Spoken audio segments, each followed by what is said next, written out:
لا منتهى لها، خزائن الله تغني كل مفتقر، وفي يد الله للسؤال ما سألوا، وسائل الله ما زالت مسائله مقبولة، ما لها رد ولا ملل، فاضرع إلى الله واقرع باب رحمته، فهو الغياث لمن ضاقت به السبل، وأحسن الظن في مولاك وارض بما أولاك ينحل عنك البؤس والوجل، وإن أصابك عسر فانتظر فرجا، فالعسر باليسر مقرون ومتصل. شوف يعني ده الله، ده رب العالمين الذي بيده خزائن السماوات والأرض، الذي يقول للشيء كن فيكون، الذي لا يعجزه شيء في الأرض ولا في السماء، سبحانه هو العليم القدير. الله سبحانه وتعالى علمنا بواسع عطائه وجوده وفضله الذي ليس له منتهى يجعلك لا تكف عن رفع يديك له، لا تستطيع أن تكون في صدرك حاجة وتطلبها من غيره، كما طلب من بعض السلف حاجة أن يستشفع لهذا الرجل، يشفع له عند فلان، فقال أقرع الباب المغلق وأترك الباب المفتوح. يعني ربنا عز وجل فتح لنا بابه وسألنا بالعطاء وهو الغني عنا. ربنا سبحانه وتعالى قال لنا ادعوني، وقال ربكم ادعوني وهو غني عن ذلك، ده إحنا اللي محتاجين. يعني ربنا سبحانه وتعالى لو لم يكن قال ادعوني لكان من أوجب الأمور على العاقل ألا يطلب شيئا من سواه، لأنه هو الذي بيده ملكوت السماوات والأرض ومقاليد السماوات والأرض وخزائن السماوات والأرض سبحانه وتعالى. فقال أطرق الباب المغلق وأترك الباب المفتوح سبحانه وتعالى. فربنا عز وجل بيسألنا أن ندعوه، أن نرفع أكفنا إليه وهو الغني عنا، وينزل لنا في الثلث الأخير من الليل وهو الغني عنا، وهو المتعال ونحن الأذلاء الفقراء، هو الكبير ونحن الحقراء الذين يعني لا نملك لأنفسنا نفعا ولا ضرا، لا نستطيع أن نقدم لأنفسنا شيئا ولا أن نؤخر شيئا. هو سبحانه بيده مقاليد السماوات والأرض، هو الذي يدبر شؤون عباده. وفي الآخر احنا مش حاسين بده، احنا يعني تخيل الموقف، أما رب العالمين سبحانه وتعالى ينزل كل ليلة، نازل للعباد تنزلا يليق به سبحانه وتعالى، ينزل للعباد يسألهم، يطلب منهم سبحانه وتعالى، سبحان الله، وهو الغني عن ذلك. وكما قال ابن القيم يعني ليس العجب أن يتودد الفقير الذليل الصغير للعلي الكبير، وإنما العجب أن يتودد الله العلي الكبير للعبد الصغير الذليل الحقير الفقير الذي لا يملك من أمره شيء. عجب عجب. فينزل لنا، لي ولك، بينزل لك أنت يا باشمهندس هلال، أيوة أنت باسمك بشخصك، ربنا نازل لك أنت، نازل لي أنا يا أحمد، نازل لك أنت. فاستشعارك بهذا المعنى يثير في قلبك طب هو أنا أصلا أستاهل إيه عشان ربنا ينزل لي؟ أنا ماذا أستحق عشان ربنا سبحانه وتعالى يتنزل لي ويقول هل من سائل فأعطيه، هل من مستغفر فأغفر له، هل من تائب فأتوب عليه؟ من ذاك يسألني فيعطى سؤله، من ذا يتوب اليوم من عصياني، من ذاك يسألني فأغفر ذنبه فأنا الودود الواسع الغفران، من ذا يريد شفاءه من سقمه فأنا القريب أجيب من ناداني، فأنا القريب أجيب من ناداني. ففي حقيقة الأمر نحن ليس لنا غير باب الله، وليس لنا غير الطلب من الله ورفع أكف الضراعة لله، ليس لنا سوى ذلك. وما لي غير باب الله باب، ولا مولا سواه ولا حبيب، ولا مولا سواه ولا حبيب. كريم منعم بر لطيف عظيم الستر للداعي مجيب.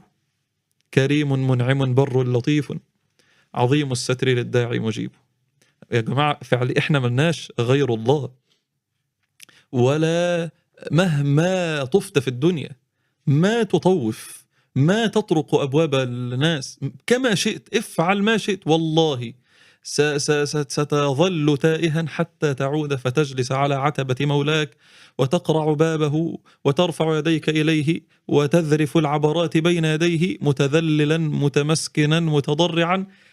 هاكم السعادة، هاكم الفرح، هاكم الهناء. أما سوى ذلك فشقاء وغبن وخسارة وشر وأذى.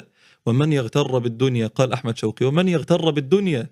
أنت شايف بقى الناس معاهم فلوس، فحاول تسأل الناس، شايف الناس معاها خير، شايف الناس بتعرف تعالج، شايف الناس بتعرف تنفع الناس، فبتسألهم، بتروح تطرق أبوابهم وتقف على عتباتهم فتغتر بهم.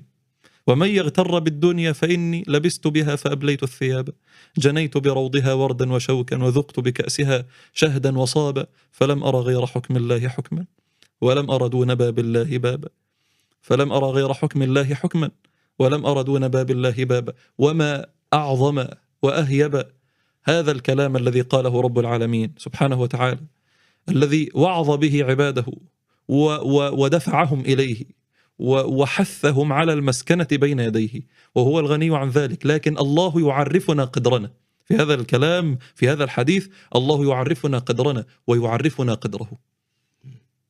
ومفتاح الدخول إلى هذه الحلقة أن تعرف قدرك وقدر ربك، وهذا هو الذي نريد أن نستفتح به. الله يعرفنا قدره وقدرك أنت أيها العبد الفقير، هو الغني الكبير. أيها العبد الفقير، ربك هو الغني الكبير. كان أبو إدريس الخولاني إذا قال هذا الحديث جثى على ركبتيه من هوله وهيبته. قال الله: يا عبادي كلكم ضال إلا من هديته فاستهدوني أهدكم. يا عبادي كلكم عار إلا من كسوته فاستكسوني أكسكم. يا عبادي كلكم جائع إلا من أطعمته فاستطعموني أطعمكم. يا عبادي إنكم تخطئون بالليل والنهار. سبحانه وتعالى يعلم ضعفنا ويعلم بشريتنا ويعلم يعني زللنا وخطأنا، لكن يفتح لنا أبواب المغفرة والرحمة بالسؤال. أنت ما عليك إلا أن ترفع يديك لرب العالمين فتسأله، فينزل رب العالمين فيها الرحمة والمغفرة والسكينة والرضوان من خيرات الدنيا والآخرة. يا عبادي إنكم تخطئون بالليل والنهار وأنا أغفر الذنوب جميعا فاستغفروني أغفر لكم. جواب طلب، ادعو يجب. أنت جائع، استطعم يطعم، استكسو يكسو، استرزق يرزق، استهدي يهدي. الله عز وجل قرن كل هذه الخيرات من خيرات الدنيا والآخرة برفع اليدين فقط. شوف النبي عليه الصلاة والسلام يقول إيه؟ يقول إن الله حيي كريم سبحانه وتعالى. والله يا جماعة ربنا ده جميل وكريم وعظيم، ليس هناك أجمل منه ولا أكرم منه ولا أعظم عطاء منه ولا أوسع هبة منه سبحانه وتعالى. إن الله حيي كريم يستحيي إذا رفع العبد إليه يديه أن يردهما صفرا خائبتين. سبحان الله، الحديث ده عجيب. ليس عليك إلا أن ترفع يديك، ليس عليك إلا أن ترفع يديك. يا عم ارفع إيدك لله عز وجل. شوف الرواية الثانية دي عجيبة. إن أعجبك هذه الرواية فالرواية الأخرى بالنسبة لي أعجب. شوف بقى النبي عليه الصلاة والسلام يقول إن الله حيي كريم يستحي إذا رفع العبد إليه يديه ألا يضع فيهما خيرا. سبحان الله، سبحان الله. ألا يضع فيهما خيرا. ترفع إيدك لله عز وجل، أهي الإيد دي على الحقيقة ما ترجعش فاضية، ما تنزلش فاضية. لا لا لا لا، ده ربنا عز وجل بيضع فيها ما تشتهي، إما ما دعوت به أنت أو خيرا آخر. هي لا تنزل فارغة أبدا. إن الكريم لو ذهبت إلى كريم من كرماء الدنيا وطلبت منه شيئا، يعني وهو معروف عنه الكرم، من عود الناس إحسانا وتكرمة فلا يلومن على من جاء في الطلب. هؤلاء الكرماء من أهل الدنيا يعني لا يستطيعون حتى وإن لم يعطوا السائل ما سأل فإنهم يعني يجبرون خاطره بشيء.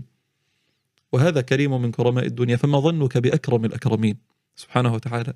قال الشاعر: إن الكريم إذا ناديت قال نعم، فكيف بالله ذي الإحسان والكرم. أبسط له الكف لن تأتيك فارغة، فقد سألت الذي سواك من عدم. أبسط له الكف لن تأتيك فارغة، والله والله لا تنزل فارغة أبدا، والله لا تنزل فارغة. رفعها هذا ليس هينا، ليس رخيصا، بل هو أغلى من الدنيا وما فيها. والله ده بهذه الحركة، بهذه المسكنة. أنا كنت زمان أقول إحنا ليه ما بنعيش ربنا بإيد واحدة كده زي الشحاتين؟ ما هو إحنا قدام ربنا شحاتين، إحنا عاوزين من ربنا بنقف قدامه زي ما وقف يعني إخوة يوسف أمام يوسف متضرعين يسألونه. إحنا بنعمل كده قدام ربنا كما كان ابن القيم يقول في دعائه: يا رب فأوفي لنا الكيل وتصدق علينا. إحنا واقفين قدام ربنا بنقول له كده. فليه ما بنعملش كده؟ حتى رأيت امرأة في مكة تسأل الناس، والله إذا رأيتها انخلع قلبك، مذلة لا كغيرها مذلة، لا تكاد ترى هذه الهيئة من المسكنة والتضرع في حياتك. المرأة تطلب وتسأل الناس وهي ترفع يديها كلتا يديها، فشكلها منتهى التضرع، منتهى المذلة. يعني حتى وإن لم يكن معك مال وددت أن لو خلعت ثوبك فأعطيتها إياه. فحينها فطنت أننا حينما ندعو نرفع كلتا يدينا لا يدا واحدة، لا نقول يا رب احنا عاوزين، لا، بكلتا يدين، بل بكل جسدك. أنت داخل على الله عز وجل بكل جوارحك، تطلب منه أن يعطيك، ألا ينزلها فارغة. ثم الحديث: يا عبادي كلكم ضال إلا من هديته، كلكم جائع إلا من أطعمته، وهو يهدي ويطعم ويسقي. في آخر الحديث ماذا يقول رب العالمين؟ عشان تعرف بس قدرك أمام الله وما قدر حاجتك ولهفة قلبك والشعث الذي والنقص الذي في قلبك والخلل الذي في قلبك الذي لن يسد إلا بالله، لن يسد إلا بالوقوف على عتبة الله وبقرع باب الله سبحانه وتعالى. قال الله عز وجل: يا عبادي لو أن أولكم وآخركم وإنسكم وجنكم قاموا في صعيد واحد فسألوني فأعطيت كل واحد مسألته. تخيل، أصل يعني كل واحد هيكون عاوز إيه؟ احنا يعني الدنيا ما شاء. تخيل فلوس هتبقى عاملة ازاي، وهيبقى عاوز حياة شكلها عاملة ازاي، وفي الآخرة لما يطلع أهو الله عز وجل سيجيب لكل العالمين، مش لأهل مصر بس، مش لأهل أفريقيا بس، لا، مش لأهل العالم الحاليين بس، لا، ده لأهل الأرض جميعا منذ أن خلق الله آدم إلى نهاية الدنيا.